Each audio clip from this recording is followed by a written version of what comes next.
आगळ्या वेगळ्या स्वागताने भारावून गेले शालेय विद्यार्थी। महागावच्या महात्मा फुले विद्यालयात नवागत विद्यार्थ्यांचे स्वागत। पहिल्याच दिवशी करण्यात आले पाठ्यपुस्तकांचे वाटप। पावसाळ्याचे दिवस, अधूनमधून ढगातून डोकावणारी उन्हाची किरणे, संपत आलेल्या सुट्ट्यांमुळे होणारे तगमग, पण शाळेत जाऊन पुन्हा जुन्या मित्रांना भेटण्याची बालमित्रांची उत्सुकता, नवीन दप्तर, पाठ्यपुस्तकांची रेलचेल, ओसांडून जाणारा आनंद आणि बरेच काही। अशा वातावरणात शाळेच्या प्रवेशद्वारापासून शाळेचा लोगो असलेल्या लाल रंगाच्या टोप्या परिधान करून मुलांच्या अंगावर फुलांची उधळण करत शाळेमध्ये प्रवेश केला। यावेळी आयोजित नवागत विद्यार्थ्यांच्या स्वागत आणि पाठ्यपुस्तक वाटप कार्यक्रमाचे अध्यक्ष प्रशालेचे प्राचार्य आय.एस. पाटील होते। प्रमुख उपस्थिती संस्था प्रतिनिधी अण्णासाहेब पाटील, पर्यवेक्षक मोहन कांबळे होते।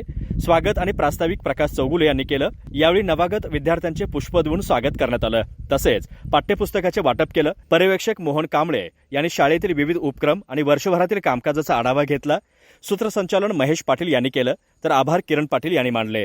यावेळी ग्रामपंचायत सदस्य समीना बागवान, मोहम्मद बागवान, प्रवीण चिंचनेकर, अनिल घेवडे, संतोष सावेकर, ऐश्वर्या पाटील, प्रवीण चिमणे, तनुजा पाटील, सुनील चौगुले, शंकर भांबोरे, प्रकाश गोकाक्कर, शिवाजी सौंदलगे, आनंदा पवार, मोहन व्यसनेकर, फैयाज अत्तार, मुबारक गारदी, महेश खामकर, अनिल धोत्रे, पूजा कांबळे, गीता खबरे, लता रेडेकर, नुसरत पठाण, अलिशा बागवान, रेश्मा पुजारी यांच्यासह शिक्षक, शिक्षकेतर कर्मचारी उपस्थित होते।